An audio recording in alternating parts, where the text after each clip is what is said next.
తండ్రి దేవునికి మన ప్రభు అయిన యేసుక్రీస్తు ద్వారా కృతజ్ఞతాస్తుతులు సమర్పిస్తూ క్రీస్తు యేసు నామంలో చేరువచ్చిన ప్రతి ఒక్కరికి ప్రత్యేకమైన వందనాలు సమర్పిస్తున్నాను.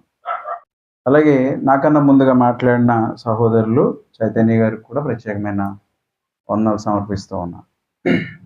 ఆత్మీయ జీవితాన్ని కనుక మనం సరి చేసుకోకపోతే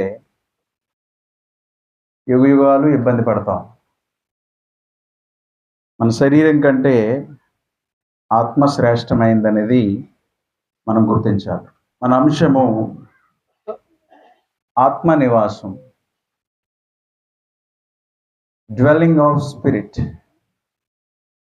ఆత్మ నివాసం భూమి మీద ఆత్మ నివాసం చేయడం, ఈ భూ నివాస కాలం ముగించిన తర్వాత పాతాళంలో దేవుడు ఏర్పాటు చేసినటువంటి స్థలంలో నివాసం చేయడం, ఆ తరువాత శాశ్వత కాలం పరలోకంలో కానీ లేకపోతే నరకంలో కానీ ఆత్మ నివాసం చేస్తూ ఉంటుంది. ఆత్మ నివాసం ఈ భూమి మీద ప్రతి మానవుని యొక్క జీవితము టెంపరీ, తాత్కాలికం. సహోదరులు మనకి ఒక విషయాన్ని గుర్తు చేశారు. ఈ భూమి మీద యాత్రికులము, పరదేశులము. యాత్ర అనేది టెంపరీ అన్నమాట. మనం యాత్ర చేసామనుకోండి, ఎక్కడికైనా కొద్ది కాలం యాత్ర చేసి మళ్ళీ మన ఇంటికి మనం వస్తాం. ఈ భూ నివాస కాలము కూడా యాత్రికుని జీవితం లాంటిది. అది టెంపరీ, కొద్ది కాలము మాత్రమే. ఆ తర్వాత మరికొద్ది కాలము పాతాళంలో ఆత్మ ఉంటుంది, యేసుక్రీస్తు యొక్క రెండవ రాకడ వరకు. ఆ తరువాత తీర్పు దినం అయిన తర్వాత శాశ్వత కాలము దేవునితో నివాసం చేయాలా, లేకపోతే సాతాను ఉండే స్థలంలో ఒక వ్యక్తి ఉండాలనేది తీర్పు దినాన డిసైడ్ అవుతుంది. అయితే మనం 3 నివాసాలు ఆలోచన చేస్తాం. మొదటిది, రెండవది కూడా టెంపరీ, ఆ మూడవది శాశ్వతమైంది, శాశ్వతంగా ఆత్మ ఉండబోయేది. మొట్టమొదటిది భూమి మీద ఆత్మ నివాసం. భూమి మీద ఆత్మ నివాసం చేయడం. భూమి మీద ఆత్మ ఎక్కడ నివాసం చేస్తూ ఉన్నాడు అని మనం ఆలోచన చేస్తే, ఇక్కడ కూర్చున్న మన అందరము కూడా ఆత్మలమే. ఆత్మలమైనటువంటి మనము శరీరంలో నివాసం చేస్తూ ఉన్నాం, అది భూమి మీద. మనం ఆత్మలమని, మనం శరీరంలో నివాసం చేస్తున్నామని పరమందున్నటువంటి దేవుడు మనకి తెలియపరచకపోతే అసలు మనం ఎవరమో మనం గుర్తించలేం. ఈనాటికి కూడా అదే పరిస్థితి. చాలా మందికి అసలు మనం ఎవరమో తెలియదు. అర్థమవుతుందా? మనం ఎవరమో గ్రహించలేని స్థితిలో మానవుడు ఉన్నాడు ఈనాడు. బైబిల్ ద్వారా పరమందున్నటువంటి దేవుడు, నువ్వు ఆత్మవి, నీకు నేను భూమి మీద శరీరాన్ని అనుగ్రహించాను, నువ్వు శరీరాన్ని ధరించుకున్నా భూమి మీద అని తెలియపరచకపోతే నిజానికి ఏ వ్యక్తి గ్రహించలేడు. దేవుడు ఏమి చేశాడో ఆదిలో, అది దేవుడు బయలుపరచకపోతే ఏ మానవుడు గ్రహించలేని స్థితికి వెళ్ళిపోతాడు. అందువలన ఆదిలో పరమందున్నటువంటి దేవుడు శరీరాన్ని మట్టిని తీసుకుని శరీరంగా చేసి ఆ తరువాత జీవవాయువును ఊదగా మనిషి జీవాత్మ అయ్యను. ఆత్మ దేవుని దగ్గర నుంచి వచ్చింది, శరీరము మన్నులోంచి వచ్చింది. ఆత్మ అంటే నీవు మన్నులోంచి వచ్చిందేమో నీ శరీరం. ఆత్మ ఎవరు? నీవు. ఇప్పుడు కూర్చుని వింటూ ఉన్నావే, నీ చెవి సహకరిస్తే ఆత్మ గ్రహిస్తూ ఉన్నాడు, లోపల ఉన్నటువంటి వాడు. అందువల్ల ఆత్మ దేవుని దగ్గర నుంచి వచ్చిందని బైబిల్ చెప్పకపోతే నిజంగా తెలుసుకోవడం చాలా కష్టమైన పని. అంటే ఆ సృజించిన దేవుడే తప్ప వేరొకడు తెలియపరచడానికి వీలుండదు. వేరొకడు తెలియపరచడానికి వీలుండదు. జకర్యా గ్రంథం 12వ అధ్యాయము 1వ వచనం ఇలా ఉంది. దేవోక్తి ఇశ్రాయేలును గూర్చి వచ్చిన యెహోవా వాక్కు, ఆకాశ మండలమును విశాలపరిచి భూమికి పునాది వేసి మనుషుల అంతరంగములో జీవాత్మను సృజించు యెహోవా సెలవిచ్చినదేమనగా, మనుషుల అంతరంగములో లోపల జీవాత్మను సృజిస్తూ ఉన్నాడంట దేవుడు. ఇది కేవలం ఒక మనిషికి ఆయన సృజించి విడిచిపెట్టేలా ప్రతి మానవుణ్ణి అలాగే సృజిస్తూ ఉన్నాడు. శరీరము నీ తల్లి ద్వారా నీకు వస్తూ ఉంటే ఆత్మ దేవుడు అనుగ్రహిస్తూ ఉన్నాడు. అందువల్ల ఆత్మ ఎక్కడ నివాసం చేస్తూ ఉంది? ఆత్మ శరీరము దేవుడు అనుగ్రహించినవే. శరీరం భూమి మీద నివాసం చేయడానికి వాస్తవానికి ఆత్మ నివాసం చేయడానికి శరీరాన్ని దేవుడు అనుగ్రహించాడు. దావీదు ఇలా అంటాడు, 1 దినవృత్తాంతాల గ్రంథము 29వ అధ్యాయము 15వ వచనంలో ఈ మాటలు ఉన్నాయి. మా అందరి వలనే మేమును నీ సన్నిధిని అతిథులమును పరదేశులమునై ఉన్నాము. మా భూ నివాస కాలము నీడ ఎంత స్థిరము, స్థిరముగా ఉన్నవాడు ఒకడును లేడు. మా భూ నివాస కాలము నీడ అంత స్థిరము. భూమి మీద నివసించే కాలము నీడలా గతించిపోతుంది. కానీ భూమి మీద నేను తాత్కాలికంగా బ్రతుకుతున్నాను, నేను ఒక ఆత్మని అని గ్రహించే మనుషులు తక్కువ. మా భూ నివాస కాలము నీడంత స్థిరం.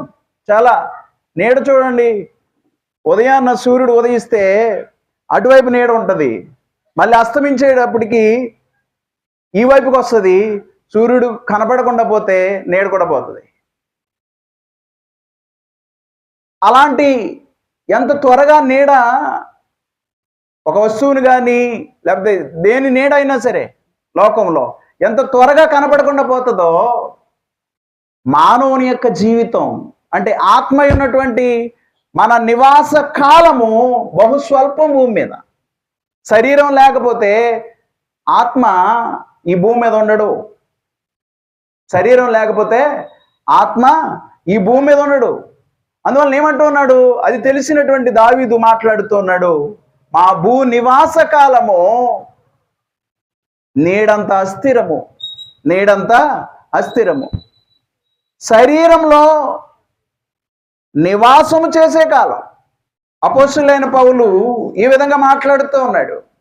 ఫిలిప్పీలకు రాసిన పత్రిక 1వ అధ్యాయము 21 నుంచి ఈ మాటలు ఉన్నాయి. నా మట్టుకైతే బ్రతుకుటకి ఇస్తే చావైతే లాభము, అయినను చూడండి చాలా క్లియర్గా మాట్లాడుతున్నాడు అపోస్తులైన పౌలు. అయినను శరీరముతో నేను జీవించుటయే. ఏంటండి? శరీరముతో నేను జీవించుటయే అంటే నేను వేరు, నా శరీరం వేరు అని చెప్తూ ఉన్నాడు అపోస్తులైన పౌలు. శరీరముతో నేను జీవించుటయే శరీరముతో నేను జీవించుటయే నాకున్న పనికి ఫలసాధనమైన ఎడల నేనేమి కోరుకుందునో నాకు తోచలేదు. ఈ రెంటి మధ్యను ఇరుకునబడి ఉన్నాను. నేను వెడలిపోయి క్రీస్తుతో కూడా ఉండవలనని నాకు ఆశ ఉన్నది. అది నాకు మరిమేలు. అయినను చూడండి, నేను శరీరమునందు నిలిచి ఉండుట మిమ్మును బట్టి మరి అవసరమై ఉన్నది అన్నాడు. నేను శరీరమందు నిలిచి ఉండుట అంటే నేను వేరు, నా శరీరం వేరు. నేను ఎక్కడ నిలిచి ఉన్నానంటే నా శరీరమందు నిలిచి ఉన్నాను. శరీరం ఒక్కసారి కనుక ఆ శరీరంలోంచి ప్రాణం పోతే ఆత్మ కూడా వెళ్ళిపోతాడు. అంటే భూమి మీద ఒక వ్యక్తి భౌతిక సంబంధంగా మరణిస్తే ఆ శరీరంలోంచి ఆత్మ కూడా వెళ్ళిపోతాడు. ఆత్మ కూడా ఏమవుతాడు? వెళ్ళిపోతాడు. అందువల్ల మనం గుర్తుపెట్టుకోవాలి, భూమి మీద మనం నివాసం చేస్తూ ఉన్నాం. నివాసం చేస్తున్నటువంటి వాడు ఎవరు అంటే ఆత్మ. ఈ ఆత్మ ఎక్కడ నివాసం చేస్తూ ఉన్నాడంటే శరీరంలో నివాసం చేస్తూ ఉన్నాడు. శరీరం టెంపరీ. శరీరం టెంపరీ. మనకందరూ తెలుసు, ఒక ఆయుష్ 70 లేక 80 సంవత్సరాలు, ఇంకంతకన్నా అంటే కొంతమంది 100 సంవత్సరాలు బతికే వాళ్ళు ఉన్నారు ఈ కాలంలో. అయినప్పటికీ శరీరాన్ని విడిచిపెట్టేసి ఆత్మ వెళ్ళిపోవాలి. భూమి మీద టెంపరీ, తాత్కాలికమే, పరదేశులము, యాత్రికులమే భూమి మీద. అందువల్ల భూ నివాస కాలము నేడంతా అస్థిరం. ఈ భూ నివాస కాలంలో జరిగేది మనం అర్థం చేసుకోవాల్సిన అవసరం. ఈ భూమి మీద ఆత్మ ఉన్నటువంటి నీవు శరీరంలో నివాసం చేస్తున్నావు అని గ్రంథం చెప్తోంది. నేను నా శరీరాన్ని విడిచిపెట్టి వెళ్ళిపోవాలని అపోస్తలుడైన పౌలు చెప్తూ ఉన్నాడు. అయినను మీకోసం అవసరమై ఉన్నది కొంతకాలం ఉండడం అని అపోస్తలుడైన పౌలు ఫిలిప్పీలో ఉన్నటువంటి స్థానిక సంఘంతో మాట్లాడుతూ ఉన్నాడు. అందువలన ఈ భూ నివాస కాలం చాలా కీలకమైంది. ఏమనుకుంటారో చాలామంది భూమి మీద బ్రతుకుతున్నటువంటి వారు ఏమనుకుంటారు అంటే చనిపోయామంటే అయిపోయింది, ఇంకేం లేదు అని ఇష్టానుసారంగా బ్రతికే వాళ్ళు ఉంటారు. రేపు చనిపోదాం కాబట్టి ఏంటంటే రేపు చనిపోతాం కాబట్టి తిందుము, త్రాగుదుము, తందనాలు ఆడదాం, తిందాం, తాగుదాం అంటే శరీరానుసారమైన బ్రతుకుని బ్రతికే వాళ్ళు ఉంటారు. జాగ్రత్త గుర్తుపెట్టుకోవాలి, ఈ భూ నివాస కాలము చాలా కీలకమైనది. ఎందుకంటే ఈ భూ నివాస కాలాన్ని బట్టి తర్వాత నువ్వు ఎక్కడ నివాసం చేయాలనేది డిసైడ్ అవుతుంది. భూ నివాస కాలము తాత్కాలికమే. ఈ తాత్కాలికమైనటువంటి ఈ భూ నివాస కాలము ఆత్మయ ఉన్నటువంటి నీవు తరువాత ఎక్కడ నివాసం చేయాలి, శరీరాన్ని విడిచిపెట్టిన తర్వాత నువ్వు ఎక్కడ ఉండాలి అనేది పరమందున్నటువంటి దేవుడు డిసైడ్ చేస్తాడు. అందువల్ల ఈ జీవితాన్ని బట్టి, భూమి మీద మనం జీవించే జీవితాన్ని బట్టి తర్వాత ఎక్కడ ఉండాలి, యుగయుగాలు నువ్వు ఎక్కడ ఉండబోతావో అది దేవుడు డిసైడ్ చేసే అవకాశం ఉంది. దేనిని బట్టి అంటే భూమి మీద నువ్వు నేను బ్రతికిన బ్రతుకుని బట్టి, భూమి మీద నువ్వు నేను జీవించిన జీవితాన్ని బట్టి తర్వాత జీవిత కాలము డిసైడ్ అవుతుంది. అందువల్ల ఏ వ్యక్తి తప్పించుకుంటాడో ఆలోచన చేయండి. ఈ భూ నివాస కాలంలో మొట్టమొదటిగా మనం ఆలోచన చేయవలసింది, దీంట్లో మళ్ళీ మనకి ఈ భూ నివాస కాలంలో ఆత్మ పరీక్షించబడడం జరుగుతూ ఉంటుంది. ఆత్మ ఉన్నటువంటి నీవు, శరీరాన్ని ధరింపజేసినటువంటి దేవుడు నిన్ను పరీక్షిస్తూ ఉంటాడు భూమి మీద. అంత మాత్రమే కాకుండా పరీక్షించే దేవుడు ఆత్మ పరిశుద్ధపరచుకునే అవకాశాన్ని కూడా అనుగ్రహిస్తూ ఉన్నాడు. అంత మాత్రమే కాకుండా ఈ ఆత్మ పరిశుద్ధతను కాపాడుకోవలసిన అవసరం కూడా ఉంది. భూ నివాస కాలంలో మొట్టమొదటిది ఈ భూమి మీద ఆత్మ పరీక్షించబడడం, ఈ భూమి మీద ఆత్మ పరీక్షించబడడం ఏంటి? భూమి మీద ఉన్నటువంటి ప్రతి మానవుని ముందు ఉన్న పరీక్ష ఏంటి? ప్రతి మానవుడు ఇది ఎదుర్కొంటూ ఉంటాడు భూమి మీద. ఈవెన్ దేవుణ్ణి ఎరిగినటువంటి వారు, క్రైస్తవులు అయినటువంటి వారు కూడా స్టిల్ కొనసాగుతూ ఉంటది ఈ పరీక్ష.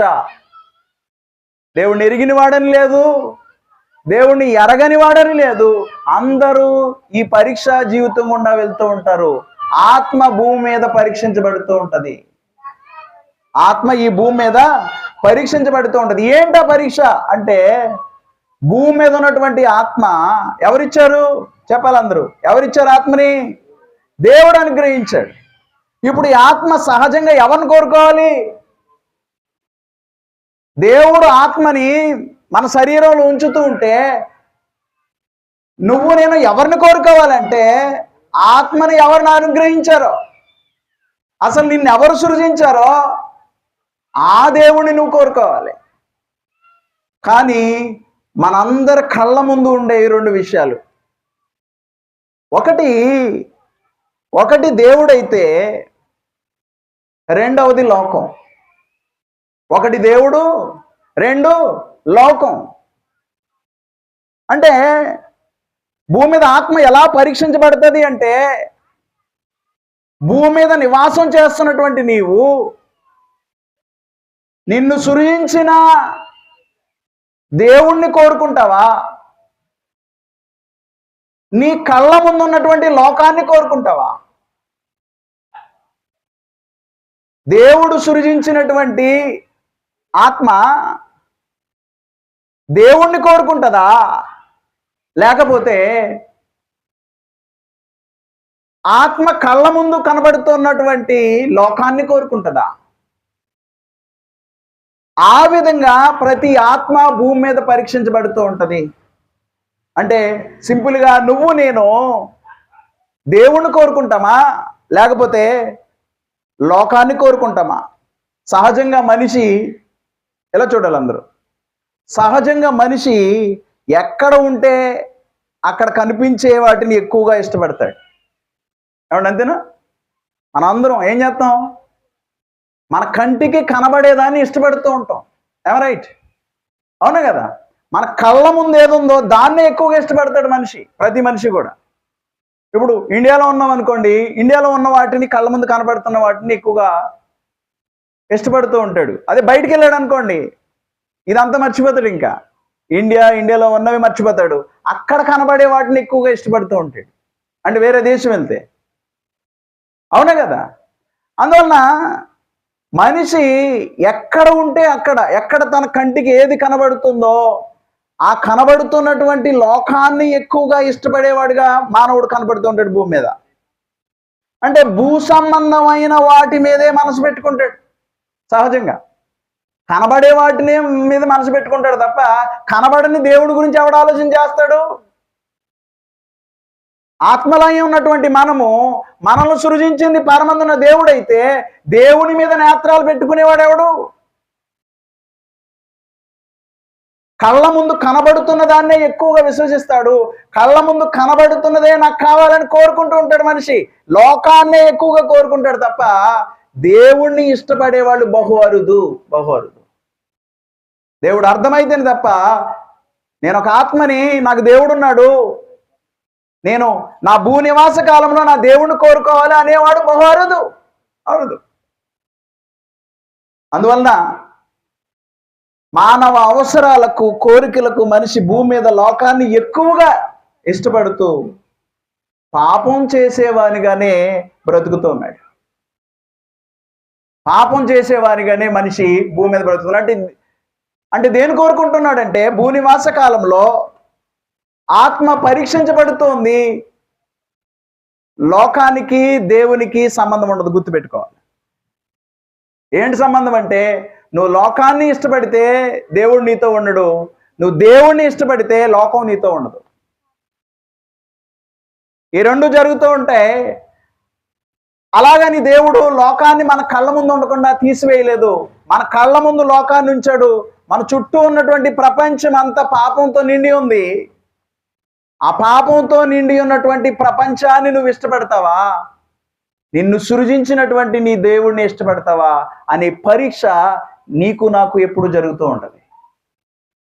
మన గ్రంథం నుండి మనం ఆలోచన చేస్తే దేవుడు మన వైపు చూస్తూ నన్ను తెలుసుకుంటాడు నా బిడ్డ అని ఎదురు చూస్తున్నటువంటి పరిస్థితులు దేవుని దగ్గర నుంచి. చూడండి, మొట్టమొదటి మానవుడైనటువంటి ఆదాముని దేవుడు సృజించి కళ్ళ ముందు ప్రపంచాన్ని వివరించాడు. దేవుని మాటగా తన మాటలను కూడా చెప్పాడు. ఆదాము సహజంగా ఎవరిని కోరుకున్నాడు? కనబడని దేవుని మాట ఏమై ఉన్నదో దాన్ని ఇష్టపడకుండా, ఏది ఇష్టపడితే దేవుడు సంతోషపడతాడో దాన్ని ఇష్టపడకుండా తన కళ్ళ ముందు రమ్యముగా చూపునకు ఇంపుగా ఉన్నటువంటి దానిని చూసి ఇష్టపడి, అంటే లోకాన్నే, దాని మీద దేవుని ఆజ్ఞ ఉందా, దేవుడు ఏం చెప్పాడు, ఇది అవసరంలా. మొట్టమొదటి మానవుడైనటువంటి ఆదామవ్వలు ఆ రకంగా తమ కళ్ళ ముందు ఉన్నటువంటి దానిని బట్టి వారు పాపం చేసినటువంటి వారిగా మనకు కనబడుతోంది. కనిపించే దాని మీదనే మనస్సు ఆనాడు ఆదాముకంతే. దేవుని ఆజ్ఞను మీరుతున్నాము అనే ఆలోచన కూడా లేదు. ఆదికాండం 3వ అధ్యాయము 6వ వచనం ఇలా ఉన్నది, స్త్రీ ఆ వృక్షము ఆహారమునకు మంచిదియు కన్నులకు అందమైనదియు వివేకమిచ్చు రమ్యమైనదియునై ఉండుట చూచినప్పుడు ఆమె దాని ఫలములలో కొన్ని తీసుకొని తిని తనతో పాటు తన భర్తకును ఇచ్చెను, అతడు కూడా తినెను. అందువల్ల మొట్టమొదటి మానవులైనటువంటి ఆదామవ్వలు దేనికి రియాక్ట్ అయ్యారు, ఏది ఎక్కువగా ఇష్టపడ్డారంటే వారి కళ్ళ ముందు రమ్యముగా కనపడేది. కళ్ళ ముందు రమ్యముగా కనబడేదాన్ని ఎక్కువగా ఇష్టపడ్డాడు. ఈనాడు కూడా అదే కదా జరిగేది. కళ్ళ ముందు రమ్యముగా, అందముగా, కళ్ళకి ఇంపుగా మనుషులు చూసి దాన్ని బట్టి అట్రాక్ట్ అయి ఆకర్షించబడి పాపం చేసేవాళ్లే కదా. భూమి మీద ఉన్నటువంటి వారందరూ కూడా ఇలాంటి పరిస్థితుల్లో ఉన్నటువంటి వారే కదా. అందువలన భూమి మీద వస్తువుల యొక్క అందము, రమ్యమైన పరిస్థితి ఈనాడు కూడా లోకంలో కనబడుతోంది. కానీ నిన్ను సృజించిన దేవుడు మాత్రం కనబడట్లా. అందరూ కళ్ళ ముందు ఉన్న దాని మీద ఎక్కువ ఫోకస్ ప్రతి మానవుడికి. ఆత్మ పాడైపోవడానికి కారణం అదే. మీకు అందరికీ తెలుసు, ఓట్ల ఎలక్షన్ అయింది, వేరొక అధికారి ఇప్పుడు సీఎం సీట్లో కూర్చున్నాడు. చాలా మందికి తెలుసు లేదో, నీకు ఇష్టమున్నా లేకపోయినా ప్రతి అధికారిని కూర్చోబెడుతున్నది పరమందున్నటువంటి దేవుడు. రాజ్యం ఎవరిది? దేవునిది. యేసుక్రీస్తు ద్వారా దేవునిది. ఈనాడు సమస్తము ఆయన కంట్రోల్లో నడుస్తుంది. ఎవరిని ఎక్కించాలి రాజుల్ని, ఎవరిని దించాలి. రాజుల్ని సింహాసనం మీద ఎక్కిస్తూ, సింహాసనం మించి తోసేస్తూ, సింహాసనం మీద ఎక్కిస్తూ ఉన్నాడు, తోసేస్తూ ఉన్నాడు. అధికారులైన, నాయకులైన ఎవరైనా సరే. అలాంటి పరిస్థితుల్లో ఒక ఆయనకి పరమందున్నటువంటి దేవుడు ప్రపంచాన్ని ఏలుబడి చేసే అధికారం ఇస్తే, అధికారాన్ని బట్టి అతడు సంపన్నుడై ఉన్నతంగా హెచ్చింపబడి ఆకాశ నక్షత్రములకంతా ఉన్నతంగా అభివృద్ధి పొందినటువంటి ఆయన విలాసవంతమైనటువంటి భవనాలను కట్టించుకున్నాడు. శృంగార వనాలని, ఇంకా ఆయనకి ఏం కావాలంటే ఆయన నిర్మించుకున్నాడు. ఇలాంటి విలాసవంతమైనటువంటి నగరాలని ఆయన చూస్తూ ఒక దినాన అతిశయపడుతూ ఉన్నాడు తనలో తాను. చూపు ఎంత ప్రమాదమో చూడండి. మనిషి తన కళ్ళ ముందున్న దాని మీద ఎక్కువ మక్కువ. కనబడని విధంగా దేవుడు చేసే కార్యాలు మనిషి గ్రహించలేని పరిస్థితుల్లో కళ్ళ ముందు కనబడే దాని మీద ఎక్కువ ఫోకస్ చేస్తాడు తప్ప కనబడని కార్యములు చేస్తున్న దేవుని కార్యాలని గుర్తించలేని స్థితిలో ఉన్నాడు. అదే విధంగా ఈ నెబుకద్నెజరు ఏం చేశాడు? నా ఘనత కొరకు నేను కట్టించుకున్నటువంటి ఈ నగరాలు కాదా చూశాడు. ఈ పరిస్థితుల నుంచి అబ్బా చాలా బాగున్నాయి నగరాలు, నా ఘనత కొరకు నేను కట్టించుకున్నవి కాదా అని విర్రవీగుతున్న పరిస్థితులు మనం చూస్తూ ఉన్నాం. గర్వం. నెబుకద్నెజరు కట్టించుకున్నాడా? దేవుడు సింహాసనం మీద కూర్చోండబెట్టకపోతే నెబుకద్నెజరు ఎలా కట్టించుకోగలడు? దేవుడు నెబుకద్నెజరుకి జీవాన్ని ఊపిరిని దయచేయకపోతే ఎలాగూ తన నగరుల్ని అందరూ ఇష్టపడే నగరులుగా ఎలా కట్టించుకోగలడు? అది గ్రహించలేనటువంటి నెబుకద్నెజరు గర్వించిన వాడై మనకు కనబడుతూ ఉన్నాడు. అంటే నేను చెప్పేది ఏంటంటే, ఆదాము తన కళ్ళ ముందున్న దాన్ని బట్టి చూసి దేవునికి వ్యతిరేకంగా పాపం చేశాడు, దేవుని ఆజ్ఞను విడిచిపెట్టాడు. ఈ పండు తిని దినమున మీరు నిశ్చయముగా చచ్చెదరు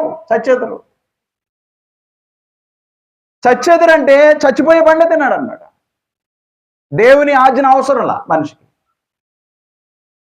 ఇక్కడ నెబుకద్నెజరు విషయంలో కూడా తన రాజ్య ఘనత, తన భవనాల నిర్మాణం ఇవన్నీ చూసి ఉప్పొంగి తాను దేవుని కంటే ఎక్కువగా హెచ్చించుకున్న పరిస్థితి మనకు కనబడుతుంది. అది దేవుని దృష్టిలో పాపం. ఈనాడు కూడా అంతే కదండి. సిరి కలిగిందనుకోండి, సంపద కలిగిందనుకోండి, తోటి సహోదరుని కూడా పట్టించుకునేవాళ్ళు తక్కువ. సంపద వచ్చిందనుకోండి, పక్కింటి వాడిని కూడా పట్టించుకోలేని పరిస్థితిలోకి వెళ్ళిపోతాడు మనిషి. అంత గర్విష్ఠుడిగా బ్రతుకుతున్న రోజులు ఇవి. అది దేవుని దృష్టిలో పాపము సుమా. దేవుని దృష్టిలో అది పాపం అని గుర్తించాల్సిన అవసరం ఉంది. అంటే మానవులు ఈ భూనివాస కాలంలో భూమి మీద తన కళ్ళ ముందు ఉన్న దానిని చూసి ఎలాగూ పాపం చేస్తున్నారో మీకు వివరిస్తూ ఉన్నాను. దానియేలు గ్రంథము 4వ అధ్యాయము 30వ వచనం ఇలా ఉంది. 4వ అధ్యాయము 30వ వచనం. రాజు బబులోనను ఈ మహా విశాల పట్టణము నా బలాధికారమును నా ప్రభావ ఘనతను కనపరచుటకై నా రాజధాని నగరముగా నేను కట్టించినది కాదా అని తనలో తాను అనుకొనెను. గర్వించినటువంటి మాటలు, దేవుని మీద గర్వించినటువంటి మాటలు పాపము. గుర్తుపెట్టుకోండి. ఎప్పుడైతే ఆ మాట మాట్లాడాడో మానవ స్వభావం పోయి మృగంలాగా ప్రవర్తించేవాడు, గడ్డి తినేవాడు అయిపోయాడు. అరణ్యంలోకి పంపిస్తాడు దేవుడు. అరణ్యంలో అడవి మృగాల మధ్యన ఈయన కూడా ఒక పశువు వలె బ్రతికాడు, గడ్డి మేశాడు. కారణం ఏంటంటే దేవుని మీద హెచ్చించుకున్నటువంటి స్థితి. దేవుడు సమస్తాన్ని కలుగు చేస్తూ ఉంటే అది తనకు ఆపాదించుకుంటూ ఉన్నాడు ఘనతని. అది దేవుని దృష్టిలో పాపము. ఈనాడు కూడా అంతే. నా కష్టార్జితము, నా తెలివితేటలు, నా జ్ఞానము, నా శక్తి అని కళ్ళ ముందు కనబడుతున్న వాటిని మనిషి చూసి గర్వించే స్థితి వస్తుంది. గుర్తుపెట్టుకో, అది పాపము. అదేంటది? పాపము. కళ్ళ ముందు కనబడుతూ రమ్యమైందని చూసి దాన్ని ఆకర్షించి మనిషి దాన్ని కోరుకుని పాపం చేస్తూ ఉంటాడు. పాపము. మానవ జీవితాల్లో పాపాన్ని మనం అర్థం చేసుకోవాల్సిన అవసరం ఉంది. అది కంటి ద్వారానే ఎక్కువ జరుగుతుందనేది మనం గుర్తుపెట్టుకోవాల్సిన అవసరం ఉంది. మనకు కనబడేదాన్ని బట్టే మనిషి పాపం చేస్తూ ఉన్నాడు. ఇంకొక రాజు, భూమి మీద పాపం చేసేవాళ్ళ గురించి చెప్తూ ఉన్నా. ఒక రాజు ఏం చేశాడు అంటే, తనకు వివాహం అయింది, తనకు భార్యలు ఉన్నారు. అయినప్పటికీ ఒక స్త్రీ ఆమె స్నానం చేస్తూ ఉన్నప్పుడు చూసినటువంటి రాజు ఆమె వేరొక పురుషుని భార్య అనే విషయం కూడా మర్చిపోయి చూసి తన రాజ్య అధికారముతో ఆమెను రప్పించుకొని ఆమెతో పాపం చేసిన వాడు అయిపోయాడు. నేను చూపించేవన్నీ మీకు మానవుడు భూమి మీద చూసి ఏ విధంగా పాపం చేస్తూ ఉన్నాడు. మనకందరికీ తెలుసు దావీదు బెత్షెబా విషయంలో భయంకరమైనటువంటి పాపం. అంత మాత్రమే కాకుండా ఆ పాపాన్ని ఏ విధంగానైనా కప్పిపెట్టాలని ఆమె భర్తను కూడా చంపించేశాడు. ప్లాన్డ్ మర్డర్, ప్లాన్ చేసి మర్డర్ చేసేసాడు తనకున్నటువంటి అధికారాన్ని బట్టి. ఎందుకు జరుగుతుంది? నిజానికి దావీదు గుడ్డివాడైతే ఆ పని చేస్తాడా అని అడుగుతున్నా. చేస్తాడా? అందులో భూమి మీద మానవులు ఎలాంటి పాపం చేస్తూ ఉన్నారు. దేవుని దృష్టిలో దావీదు విషయంలో అది వ్యభిచారం. దేవుడు ఆయన చేసిన దానికంటే మరింతగా ఎక్కువగా ఆయన్ని శిక్షించాడు భూమి మీద. దేవునికి వ్యతిరేకమైన పరిస్థితులు మనం అనేక మంది జీవితాల్లో చూస్తూ ఉన్నాం. అది 2 సమూయేలు 11వ అధ్యాయం 2-3 వచనాలు మీరు తర్వాత చదువుకోండి. ఆ తరువాత ప్రభువుతో ఉన్నటువంటి వారు మనం చూస్తే 12 మంది. ఈ 12 మందిలో 12 మంది కూడా అద్భుతాలు, మహత్కార్యాలు, సూచక్రియలు చేసినటువంటి వారు. అలాంటి వారిలో పరిశుద్ధాత్ముడు వాళ్ళలో ఉండి నివాసం చేస్తున్నటువంటి పరిస్థితులు. అలాంటి వారిలో ఇస్కరియోతు యోధ యొక్క మనస్సు లోకం మీద పడ్డది. ఆయన చూపులు దేని మీద పడ్డాయంటే తన దగ్గర ఉన్నటువంటి డబ్బు సంచి మీద పడ్డది చూపులు. తన దగ్గర ఉన్నటువంటి డబ్బు సంచి మీద పడ్డది. ఆ డబ్బుల్ని మెల్లమెల్లగా దొంగిలిస్తూ ఉన్నాడు. మెల్లమెల్లగా ఏం చేస్తూ ఉన్నాడు? దొంగిలిస్తూ ఉన్నాడు. ఆ దొంగిలిస్తూ చివరికి ప్రభువైన యేసుక్రీస్తు వారిని వెండి నాణేల కోసం అమ్మివేశాడు. అంటే ఎంత దొంగ చూడండి. ప్రభు కూడా ఉంటున్నటువంటి వాడే. తన కళ్ళ ముందు కనబడుతుంది ధనము. దొంగిలించాలనే కోరిక ఉంది మనసులో. ఆ సంచిలో ఉన్నటువంటి ఆ డబ్బులని తన దగ్గరకు వస్తున్నటువంటి ధనంలో కొంచెం దొంగిలిస్తూనే వస్తూ ఉన్నాడు. యోహాను సువార్త 12వ అధ్యాయము 6వ వచనంలో ఇలాగుంది. వాడిలాగు చెప్పినది బేదల మీద శ్రద్ధ కలిగి కాదు గాని వాడు దొంగయ్య ఉండి తన దగ్గర డబ్బు సంచి ఉండినందున అందులో వేయబడినది దొంగిలించుచూ వచ్చెను గనుక అలాగు చెప్పాను. ఆయన దగ్గర డబ్బు సంచి ఉందంట. ఎవరి దగ్గర? ఇస్కరియోతు యోధ దగ్గర. ఆ డబ్బు సంచి అంటే ఆయన దగ్గరికి వస్తున్నటువంటి విరాళాల్లో ఆయన దగ్గరికి వస్తున్నటువంటి డబ్బులో కొంచెం ఎప్పటికప్పుడు దొంగతనం చేస్తూ వస్తూ ఉన్నాడు మనిషి. అంటే చూడండి, కనబడే దాని మీద మనిషి ఎంతగా ఆకర్షించబడుతూ ఉన్నాడు, ఆకర్షితుడవుతూ ఉన్నాడు. కళ్ళ ముందు కనబడేదాన్ని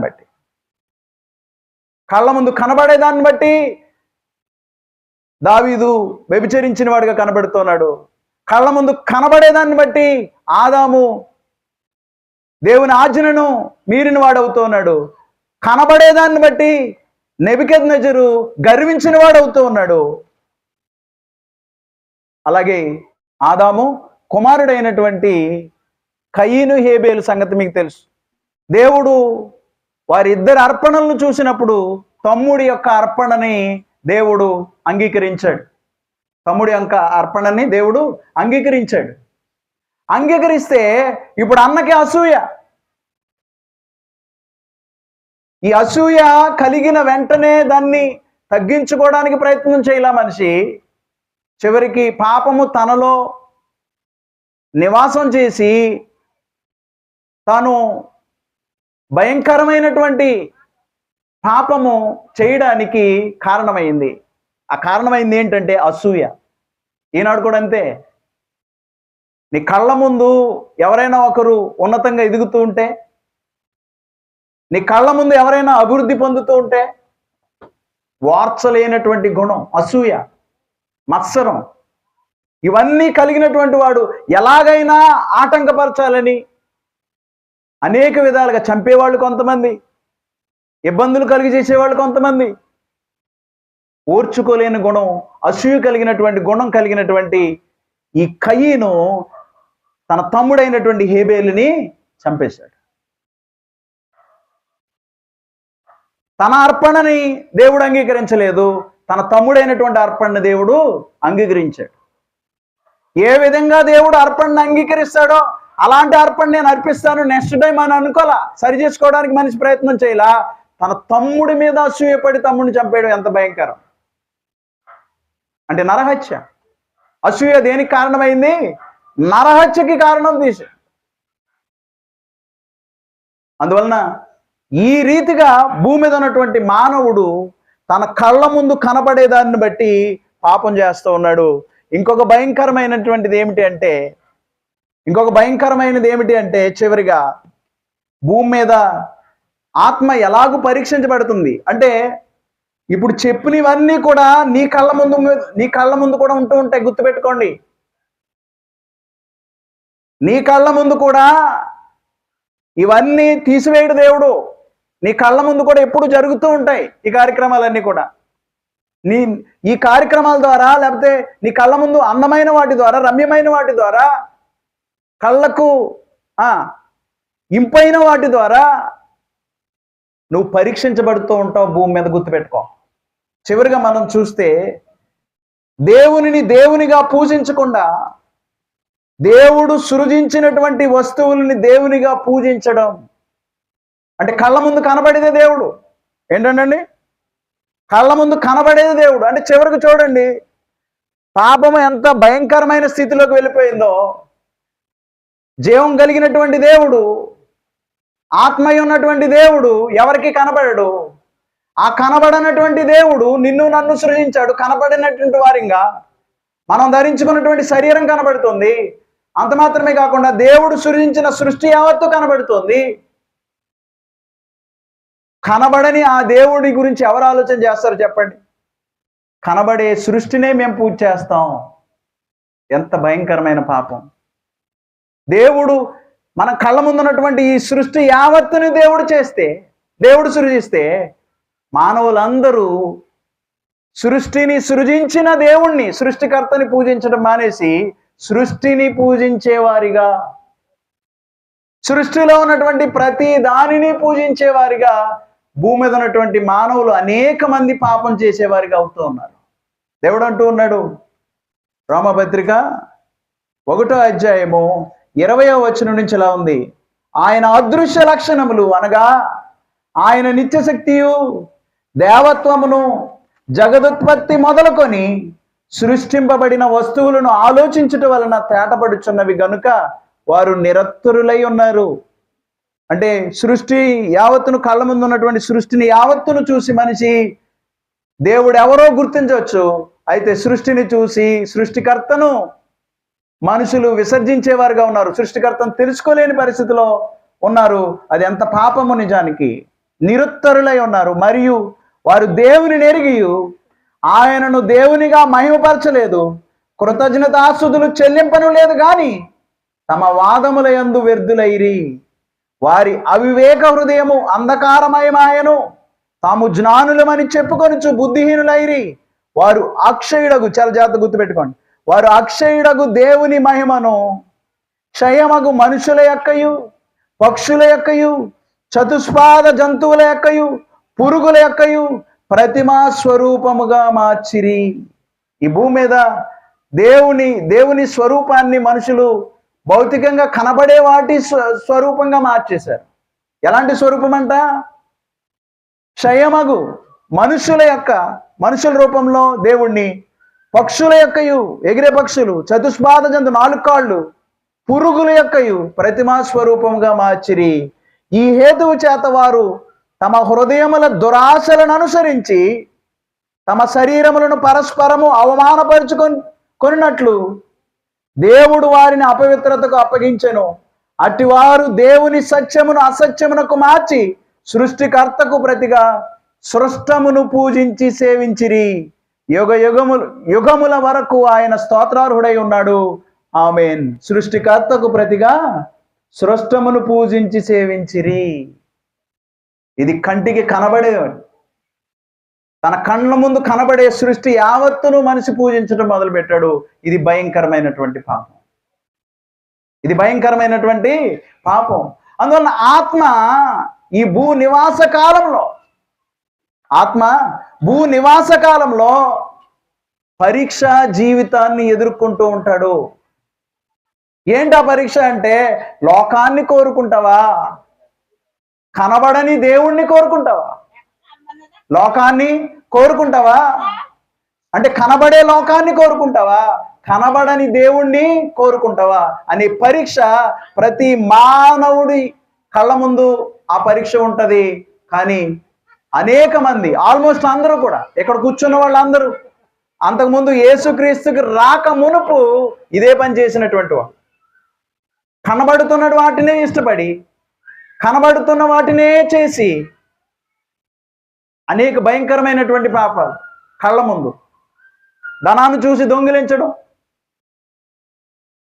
అందమైంది చూసి ఆశించడం, కళ్ళ ముందు కనబడేదాన్ని పూజించడం, అబద్ధాలు ఆడడం, ఇలాంటి భయంకరమైనటువంటి పరిస్థితులు, భయంకరమైనటువంటి పాపం భూమి మీద ఉన్నటువంటి ప్రతి మానవుడు చేస్తూ ఉన్నాడు. అంటే ఆత్మ భూమి మీద పరీక్షించబడుతుంది శరీరంలో ఉండి అనేది మనం గుర్తుపెట్టుకోవాలి. ఈ పరీక్షింపబడుతున్నటువంటి జీవిత కాలంలో పరీక్షించబడుతూ ఉన్నాడు మానవుడు శరీరంలో ఉండి.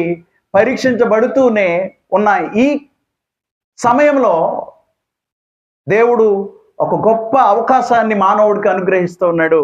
ఏంటి అవకాశం అంటే, పరీక్షింపబడుతున్నటువంటి ఈ కాలంలో దేవుడెవరో తెలుసుకుని దేవుడి వైపు తిరుగుతారని దేవుడు ఎదురు చూస్తూ ఉన్నాడు.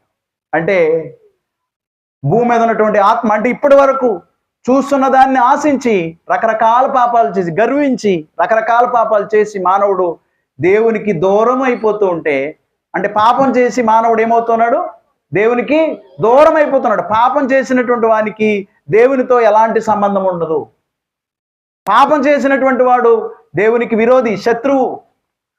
అలాంటి పరిస్థితుల్లో పరలోకంలో ఉన్నటువంటి దేవుడు, ఆత్మయ్య ఉన్నటువంటి దేవుడు, మనలందరినీ సృజించినటువంటి దేవుడు పరిశుద్ధుడు కనుక ఈ భూమి మీద ఉన్నటువంటి ఆత్మలన్నీ కూడా పరిశుద్ధపరచబడాలి అని, భూమి మీద ఉన్నటువంటి ఆత్మలన్నీ కూడా పరిశుద్ధపరచబడాలని, భూమి మీద ఉన్నటువంటి ఆత్మలు పరిశుద్ధపరచబడే అవకాశాన్ని ఈ భూ నివాస కాలంలో దేవుడు అనుగ్రహించాడు.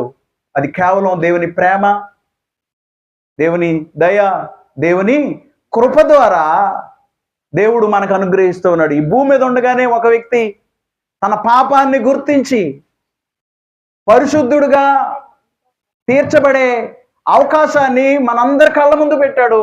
సువార్త ద్వారా ఈనాడు అనేక చోట్ల ప్రకటించబడుతోంది. నువ్వు ఎలాగూ పరిశుద్ధుడిగా తీర్చబడతావు. కనబడని ఆ దేవుడు నీ గురించి ఆలోచన చేసి నువ్వు కూడా కనబట్టలా. వాస్తవానికి ఏమనుకుంటారంటే మనుషులు, అబ్బా నేను పెద్ద ఎత్తరిని, లేదా నేను కురస, నేను బలశాలిని, నేను మంచి కలరు, ఇలా ఫీల్ అయ్యే వాళ్ళు ఉంటారు చాలామంది లోకంలో. గుర్తుపెట్టుకో, అసలైన వాడికి రంగు ఉండదు, హైట్ ఉండదు, ఏమీ ఉండదు. వాడు లోపల ఉన్నాడు అసలైన వాడు. వాని గురించి దేవుడు ఆలోచన చేసి, అలాంటి వాడు, అంటే నేను శరీరంలో ఒక వ్యక్తిని సృజిస్తే, శరీరాన్ని ఒక వ్యక్తికి ధరింపజేస్తే, ఆ శరీరంలో ఉన్నవాడు శరీరాన్ని విడిచిపెట్టి వస్తాడు, భూనివాస కాలాన్ని ముగించుకుని మళ్ళీ వస్తాడు. ఆ వచ్చిన వాడు నా దగ్గర ఉండాలి. నా దగ్గర ఉండడానికి ఎవడు అర్హుడంటే, నేను పరిశుద్ధుడిని కనుక నా దగ్గర నివాసం చేయాలంటే, ఆత్మ నాతో నివాసం చేయాలంటే భూమి మీద ఉండగానే వాడు పరిశుద్ధుడు అవ్వాలి. ఇలా అంటూ ఉన్నాడు, నేను పరిశుద్ధుడిని గనక మీరును పరిశుద్ధులై ఉండి. 1 పేతురు 1వ అధ్యాయం 14వ వచనం. మొదటి పేతురు 1:14 ఈ మాట మాట్లాడుతున్నాడు. నేను పరిశుద్ధుడై ఉన్నాను కనుక మీరును పరిశుద్ధులై ఉండండి. దేవుని ప్రేమ కృప ద్వారా ఆత్మ పరిశుద్ధపరచబడి నీతిమంతులుగా తీర్చబడుతున్నారు. ఈ భూమి మీద ఉండగానే దేవుడు సర్వ మానవాళి ఎదుట తన కృపను బయలుపరిచాడు. ఆ కృప యేసుక్రీస్తు యొక్క బలియాగం ద్వారా ఈ భూమి మీద ఉన్నటువంటి ప్రతి వ్యక్తి యొక్క ప్రతి ఆత్మ యొక్క కళ్ళ ముందు ఉంచాడు యేసుక్రీస్తు యొక్క బలియాగం. ఎలాగో అంటే యేసుక్రీస్తు యొక్క రక్తము ద్వారా భూమి మీద ఉన్నటువంటి మానవులందరూ తన పాపాన్ని కడుక్కోవాలి. తన కళ్ళ ముందు ఉన్నదాని చేత ఆకర్షించబడి అనేక రకాలుగా పాపాలు చేస్తున్నటువంటి మానవుడు ఆత్మ ఏమవ్వాలి అంటే యేసుక్రీస్తు రక్తము ద్వారా కడగబడి పరిశుద్ధపరచబడాలి అని దేవుడు ఎదురు చూస్తూ ఉన్నాడు. దానికోసం ఆయన చేసినటువంటి సంకల్పం ఆయన కృప ద్వారా వెల్లడి చేశాడు. అది యేసుక్రీస్తు యొక్క బలియాగం. సిలువలో ఆయన భూమి మీద ఉన్నటువంటి ప్రతి మానవుని పాపాల నిమిత్తం చనిపోయాడు. రోమీయులకు రాసిన పత్రిక 5:6 నుంచి మాట్లాడుతున్నాడు. ఎలయనగా మనం ఇంకా బలహీనులమై ఉండగా, ఏంట బలహీనత? పాపం. మనం ఇంకా బలహీనులమై ఉండగా అంటే పాపంలో కుట్టుమిట్లాడుతూ ఉండగా క్రీస్తు యుక్త కాలమున భక్తిహీనుల కొరకు చనిపోయాను. అంటే భక్తిహీన జీవితం జీవిస్తూ ఉన్నాం. చూసిన దాన్నంతటిని ఆశించి తన సొంతం కావాలని ఆలోచన చేసి దేవునికి వ్యతిరేకంగా పాపం చేస్తున్నటువంటి భక్తిహీనత ఈ భూమి మీద కనబడుతుంది. ఈ భూమి మీద భక్తిహీనుల కొరకు చనిపోయాను. క్రీస్తు యుక్త కాలమున భక్తిహీనుల కొరకు చనిపోయాను. 7వ నీతిమంతుని కొరకు సైతం ఒకడు చనిపోవుట అరుదు, మంచి వాని కొరకు ఎవడైనా ఒకవేళ తెగింపవచ్చును. అయితే దేవుడు మన ఎడల తన ప్రేమను వెల్లడిపరుచున్నాడు. ఎట్లనగా మనం ఇంకనూ పాపులమై ఉండగానే క్రీస్తు మన కొరకు చనిపోయెను. కాబట్టి ఆయన రక్తము వలన ఇప్పుడు నీతిమంతులముగా తీర్చబడి మరింత నిశ్చయముగా ఆయన ద్వారా ఉగ్రత నుండి రక్షింపబడుదుము. యేసుక్రీస్తు రక్తమే ప్రతి మానవుడికి గతి. గుర్తుపెట్టుకోండి. ఈ భూమి మీద ఒక వ్యక్తి పరిశుద్ధుడు అవ్వాలంటే, పరిశుద్ధంగా ఒక వ్యక్తి తీర్చబడాలి అంటే కేవలం యేసుక్రీస్తు రక్తాన్ని ఆశ్రయిస్తే తప్ప ఏ మానవుడు ఈ భూమి మీద పరిశుద్ధుడిగా తీర్చబడడు. పరిశుద్ధత కేవలం యేసుక్రీస్తు రక్తంలో దేవుడు అనుగ్రహించాడనేది మనం గుర్తుపెట్టుకోవాలి. 1 కొరింథీ 6:9 నుంచి ఇలా ఉంది. అన్యాయస్తులు దేవుని రాజ్యమునకు వారసులు కానేరని మీకు తెలియదా? మోసపోకుడి, జారులైనను అంటే జాగ్రత్త. వివాహానికి ముందు విచ్చలవిడిగా తిరిగే స్థితి, వివాహానికి ముందుగానే తమ శృంగార సంబంధమైన వాంఛలు అక్రమంగా తీర్చుకోవడం జారత్వం. జారులైనను, విగ్రహారాధికులైనను, వ్యభిచారులైనను, ఆడంగితనము గలవారైనను, పురుష సంయోగులైనను, దొంగలైనను, లోబులైనను, త్రాగుబోతులైనను, దోషకులైనను, దోచుకొని వారైనను దేవుని రాజ్యమునకు వారసులు కానేరరు. చాలా క్లియర్గా చెప్పేశాడు. దేవుని రాజ్యంలో వారికి పాలు పంపులు లేవు పాపం చేసినటువంటి వాడికి.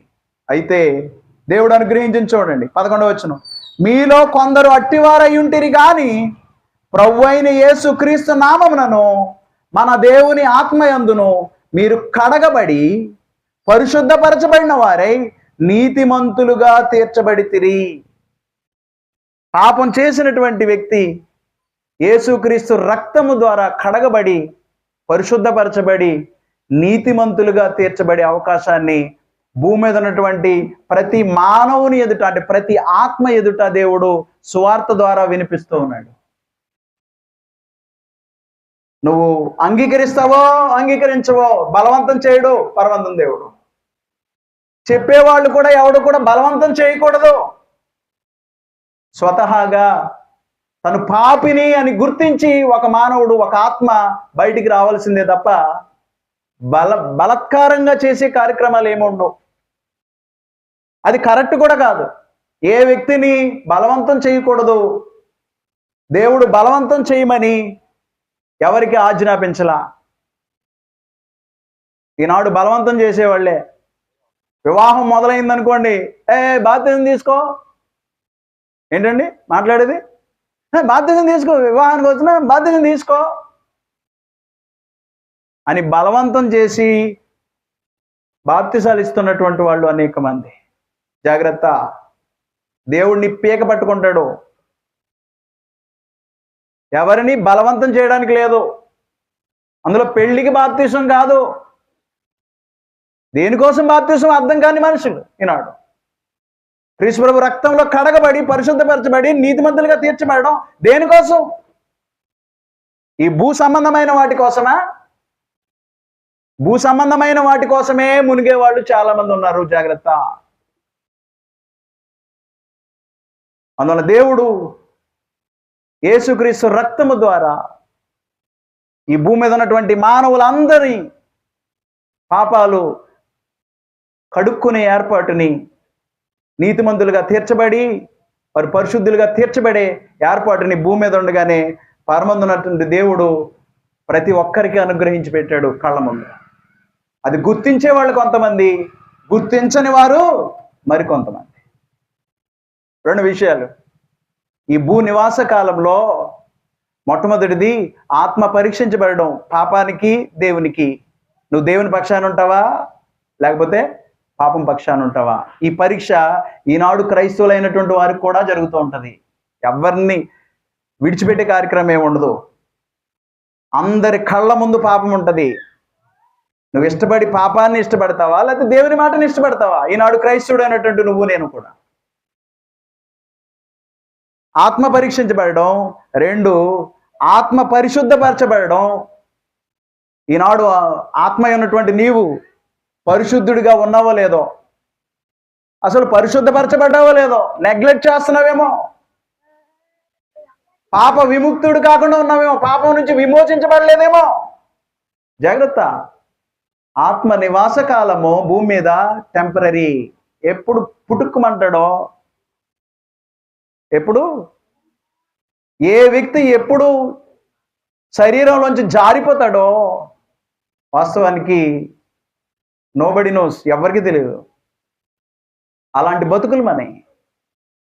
అందువలన పరిశుద్ధపరచబడడానికి రేపు ఎల్లుండి అవతల ఎల్లుండి జాగ్రత్త. నీ పోకడ ఎప్పుడో తెలియదు. ప్రభు అయిన యేసుక్రీస్తు రాకడెప్పుడో నీకు తెలీదు. భయంకరమైన పరిస్థితులను ఎదుర్కొంటావు. తర్వాత నివాసకాలం మీద ఈ భూ నివాస కాలం యొక్క ఎఫెక్ట్ పడుతుంది. ఈ నివాస కాలాన్ని బట్టే తర్వాత నివాస కాలము నీకు ఏర్పాటు చేయబడుతుంది. భూమి మీద ఆత్మ ఏమవ్వాలి? పరిశుద్ధపరచబడాలి. దానికోసం దేవుడు ఏర్పాటు చేశాడు. మూడవదిగా ఈ భూమి మీద ఉన్నటువంటి ఆత్మ, పరిశుద్ధపరచబడినటువంటి ఆత్మ పరిశుద్ధతను కాపాడుకోవాలి. పరిశుద్ధపరచబడాలి. రెండు, పరిశుద్ధతను కాపాడుకోవాలి. ఎప్పటి వరకు? చనిపోయేంత వరకు పరిశుద్ధతను కాపాడుకోవాలి. అంటే నిన్ను సృజించిన దేవుడు పరిశుద్ధుడు. భూమి మీద తన పిల్లలు కూడా ఎలా బ్రతకాలని కోరుకుంటున్నాడు ఆయన? పరిశుద్ధులుగానే బ్రతకాలి. అదే ఆయనకి ఇష్టం. దాన్ని పక్కనెట్టేస్తారండి చాలా మంది. పరిశుద్ధత తర్వాత చూద్దాంలే, పాపమా దాన్ని హత్తుకుందాం. పరిశుద్ధత హత్తుకోరు. దేన్ని హత్తుకుంటారు? పాపాన్ని హత్తుకునేవారే. నెగ్లెక్ట్ చేస్తున్నావా సహోదరుడా, సహోదరి? భయంకరమైన పరిస్థితులకు వెళ్ళిపోతావు. జాగ్రత్త. ఒకవేళ పరిశుద్ధపరచబడ్డావా, క్రీస్తు రక్తంలో కడగబడ్డావా, కడగబడినటువంటి నువ్వు కూడా నీ పరిశుద్ధతను ఈ భూమి మీద ఉండగానే కాపాడుకో. దేవునికి భయపడు. నేను పరిశుద్ధపరచబడ్డాను, నేను బాప్తిజం తీసుకున్నాను, ఇంక నాకేం కాదు. గుర్తుపెట్టుకో, బాప్తిజం తీసుకున్న వాళ్ళు అనేక మంది నరకానికి వెళ్ళిపోయే వాళ్ళు ఉంటారు. కారణం ఏంటంటే తర్వాత పాపంలో బ్రతుకుతున్నటువంటి వాళ్ళు అనేక మంది మన కళ్ళ ముందు కనపడుతూ ఉన్నారు. 2 కొరింథీ 7వ అధ్యాయం 1వ వచనం. ప్రియులారా, మనకు ఈ వాగ్దానములు ఉన్నవి గనుక దేవుని భయముతో పరిశుద్ధతను సంపూర్తి చేసుకొనుచు శరీరమునకును ఆత్మకును కలిగిన సమస్త కల్మషము నుండి మనలను పవిత్రులుగా చేసుకుందాము. ఏంటంటండి? పరిశుద్ధపరచబడిన నువ్వు నేను దేవుని భయం కలిగి పరిశుద్ధపరచబడంతో అయిపోలా మన జీవితాల్లో. పరిశుద్ధతను కొనసాగించాలి. పరిశుద్ధతను ఎప్పటి వరకు కొనసాగించాలంటే అంతము వరకు కొనసాగించాలి.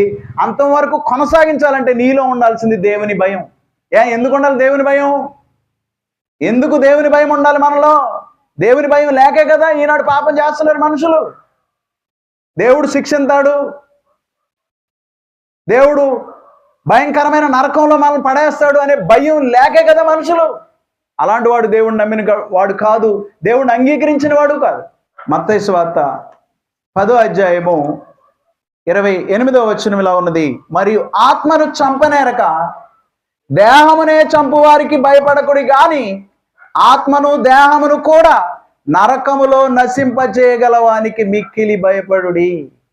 ఎంత భయపడాలంటండి? మిక్కిలి భయపడండి. ఎవడండి భయపడేది? కనబడని ఆ దేవునికి భయపడేది ఎవరు? కేవలం ఆయన మాటలే అందించాడు. నీ దగ్గరికి వచ్చి మాట్లాడితే వేరేగా ఉంటుంది లెక్క, అవునా? మన దగ్గరికి వచ్చి దేవుడు మాట్లాడాడు అనుకోండి, ఎలా ఉంటుంది? కొంచెం ఫీర్ ఉంటుంది, అరే నాకు కనబడ్డాడు అని. కానీ ఈనాడు విశ్వాసంతో నువ్వు బ్రతుకుతున్నావు. దేవుడు నీకు కనబడాడు, గుర్తుపెట్టుకో. దేవుడు నీకు ఈ భౌతికమైన నేత్రాలకి కనబడడు. దేవుడిని చూసిన వాడు ఎవడను లేడు, ఎవడును